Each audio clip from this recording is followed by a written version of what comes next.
बिस्मिल्लाहिर्रहमानिर्रहीम। आज का जो हमारा टॉपिक है वो हमारा उस टॉपिक का नेम है सोर्स डिप्लीशन एंड बायोडाइवर्सिटी। आज के हम अपने लेक्चर में देखेंगे कि सोर्स डिप्लीशन क्या है और हमारे पास बायोडाइवर्सिटी क्या होती है। तो आज का जो हमारा लेक्चर है ये हमारा जो है वो बहुत ज़्यादा इम्पोर्टेंट है, शॉर्ट क्वेश्चन के हवाले से भी और लॉन्ग क्वेश्चन के हवाले से भी। हम इसमें शॉर्ट क्वेश्चन के हवाले से देखेंगे कि बायोडाइवर्सिटी क्या है और बायोडाइवर्सिटी के कौन से ऐसे पॉइंट्स हैं जो कि बहुत ज़्यादा इम्पोर्टेंट है। तो फर्स्ट ऑफ ऑल हम देख लेते हैं कि डिप्लीशन ऑफ रिसोर्सेज क्या है। The energy of ecosystem is used only once. हमारे इकोसिस्टम में जो एनर्जी है उसे हम एक ही बार यूज कर सकते हैं। Some quantity of energy is lost to outer space as heat. कुछ एनर्जी जो है, एनर्जी की क्वांटिटी जो है वो लॉस हो जाती है अर्थ की आउटर स्पेस के अंदर एज अ हीट, यानी कि हीट की फॉर्म में। It is gone from earth for ever, और वो अर्थ से जो है फॉर एवर के लिए वो खत्म हो जाती है। Human population also wasting energy and other resources. Human की population day by day increase करती जा रही है, जो कि क्या, जिसकी वजह क्या बन रही है कि वो वेस्ट एनर्जी को वेस्ट कर रहे हैं एंड अदर रिसोर्सेज और अदर रिसोर्सेज को। Over grazing and deforestation spread desert. Over grazing आपको पता है कि ह्यूमन पॉपुलेशन इंक्रीज कर रही है। ह्यूमन पॉपुलेशन को अपनी नीड्स को पूरा करने के लिए उन्हें बहुत ज्यादा रिसोर्सेज की जरूरत भी पड़ती है। अब हम ओवर ग्रेजिंग करवाते हैं एनिमल्स की, यानी किसी प्लेन में अगेन एंड अगेन ग्रेजिंग करवाने की वजह से, ओवर ग्रेजिंग की वजह से, और डिफॉरेस्टेशन यानी कि कटिंग डाउन ऑफ ट्रीज को हम कहते हैं डिफॉरेस्टेशन के। हम फॉरेस्ट को कट करते जा रहे हैं, डिफॉरेस्टेशन कर रहे हैं, जिससे क्या हो रहा है, डेजर्ट स्प्रेड हो रहे हैं, यानी कि बंजर जमीनें ज्यादा हो रही हैं।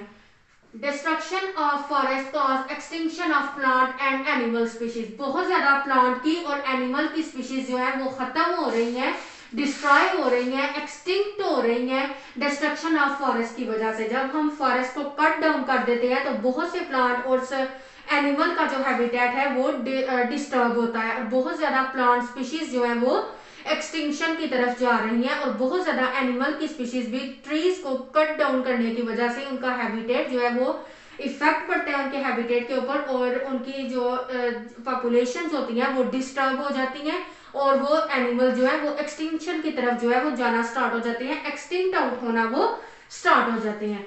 सेकेंड वन हमारे पास है बायोडाइवर्सिटी। What is biodiversity? आपको पता है कि बायोडाइवर्सिटी जो वर्ड है, बायो मीन लाइफ और डाइवर्सिटी मीन वैरायटी, यानी कि ऑर्गेनिज्म जो हमारे पास है, लिविंग ऑर्गेनिज्म, उनकी वैरायटी होना।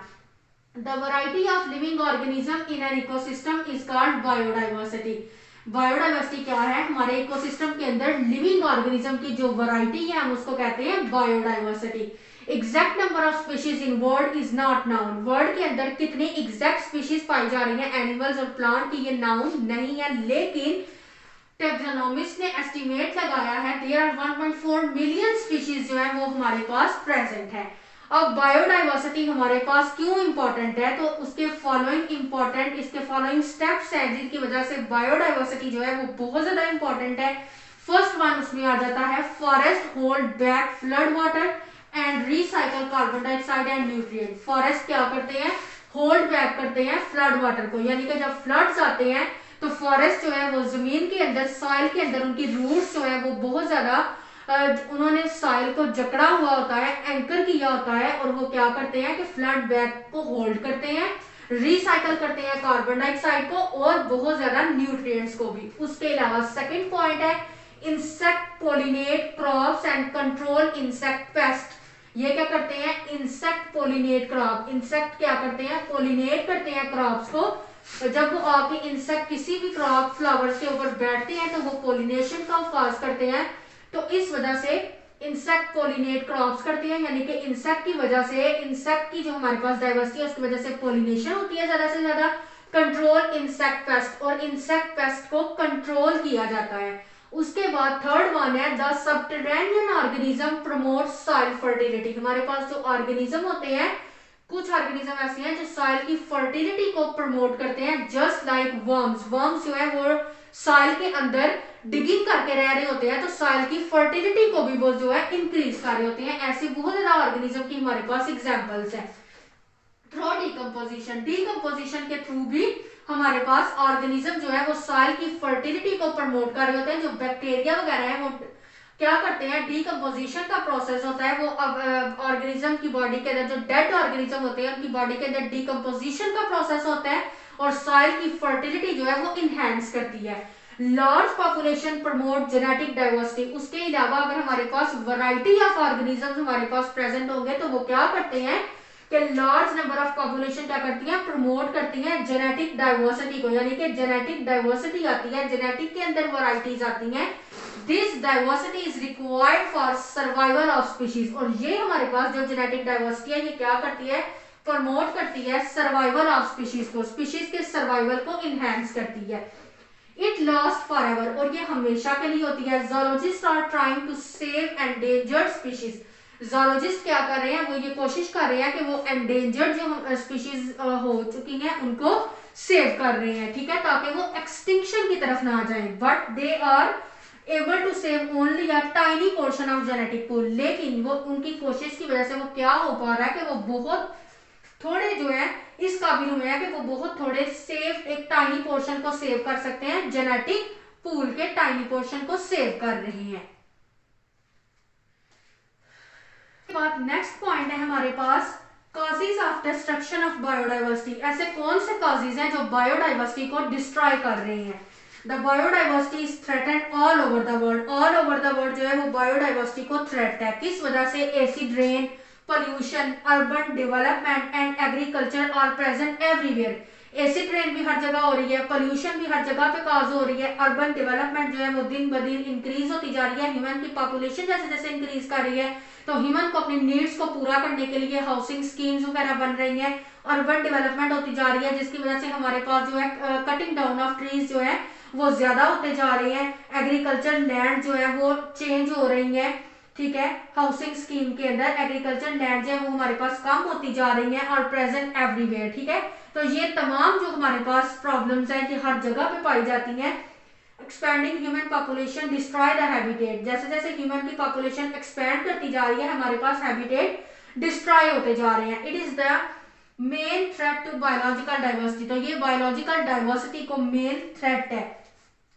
Human are exploiting about 40% of net production on earth, human क्या करते हैं, एक्सप्लॉइट कर रहे हैं 40% ऑफ अर्थ प्रोडक्शन को।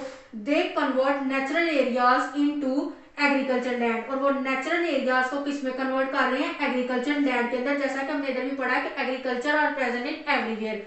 तो क्या हो रहा है, जो हमारे पास नेचुरल एरियाज हैं, जब जैसे जैसे ह्यूमन की पॉपुलेशन इंक्रीज कर रही है, ह्यूमन को अपनी नीड्स को पूरा करने के लिए ज्यादा से ज्यादा वेजिटेबल, क्रॉप्स और फ्रूट्स वगैरह की जरूरत है, इसी तरह की एक्सेट्रा उनको चीजों की जो है वो जरूरत पड़ती है, जिससे वो नेचुरल एरियाज को किस में कन्वर्ट कर रहे हैं, एग्रीकल्चर लैंड में कन्वर्ट कर रहे हैं। एग्रीकल्चर लैंड में कन्वर्ट करने से बहुत ज्यादा एनिमल्स और प्लांट स्पीशीज के हैबिटेट जो है वो डिस्ट्रॉय हो जाते हैं, बहुत ज्यादा रेयर किस्म की जो हमारे पास स्पीशीज है प्लांट की, एनिमल्स की, वो इस डिस्टर्बेंस की वजह से कि नेचुरल एरियाज कन्वर्ट होते जा रहे हैं एग्रीकल्चर लैंड में, तो क्या होता है कि उनका हैबिटेट डिस्ट्रॉय कर देते हैं और वो स्पीशीज जो है वो एक्सटिंक्ट होती जा रही हैं, जो कि बहुत ज्यादा रेयर होती हैं। They destroyed a native species, native species हम उन्हीं को कहते हैं जो कि अपने नेटिव इन्वायरमेंट में रह रही होती हैं, अपने एक्चुअल रियल हैबिटेट के अंदर रह रही होती हैं, नेटिव होती हैं, उस इकोसिस्टम के उस इन्वायरमेंट से रिलेटेड होती हैं, तो उनको क्या होता है, वो डिस्ट्रॉय हो जाती हैं, जिससे उनकी स्पीशीज जो है, जो हमारे पास कुछ एनिमल और प्लांट्स की रेयर स्पीशीज हमारे पास प्रेजेंट होती हैं, वो एक्सटिंक्शन की तरफ जो है वो चली जाती हैं। तो ये हमारे पास जो है वो सम जो है इंपॉर्टेंट बायोडाइवर्सिटी के पॉइंट्स थे, और ये हमारे पास कॉजेज थी कि जो बायोडाइवर्सिटी को डिस्ट्रॉय कर रहे हैं जी। तो नेक्स्ट हमारे पास है थ्रेटेंड नेचुरल एरियाज, हमारे पास ऐसे कौन से नेचुरल एरियाज है जिनको थ्रेटेंड जो है वो थ्रेट है उनको। तो हमारे पास जो थ्रेटेंड नेचुरल एरियाज है उनमें आ जाते हैं और tropical rain forest, coastal wetland and coral reefs, ये हमारे पास आ जाते हैं। जो हमारे पास ट्रॉपिकल रेन फॉरेस्ट है वो मोस्ट इंपॉर्टेंट हमारे पास फॉरेस्ट है, कवर ओनली 7% ऑफ अर्थलैंड को उन्होंने 7% जो है वो कवर किया हुआ है, but they contain more than 50% of species of world.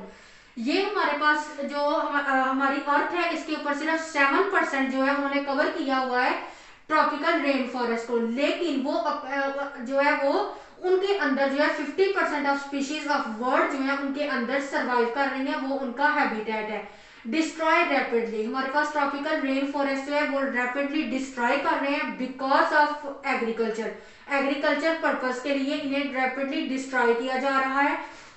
About 76,000 kilometre square of these forest is cleared each year। each year के अंदर जो है ये 76,000 किलोमीटर स्क्वायर ये हमारे पास फॉरेस्ट जो है इन्हें क्लियर किया जा रहा है फॉर ह्यूमन पर्पस। ठीक है, ह्यूमन इनको अपने पर्पस के लिए जो है वो डिस्ट्रॉय कर रहे हैं एग्रीकल्चर पर्पस के लिए। Soil is thin and nutrient poor, जो ट्रॉपिकल रेन फॉरेस्ट की सॉइल है वो बहुत थिन और न्यूट्रिएंट्स पुअर है। Because of cleaning of tropical rain forest give little benefit, इस वजह से हमें जो है ट्रॉपिकल रेन फॉरेस्ट को क्लियर अगर हम करें तो उधर से बहुत लिटिल बेनिफिट्स जो है वो मिल रहे हैं।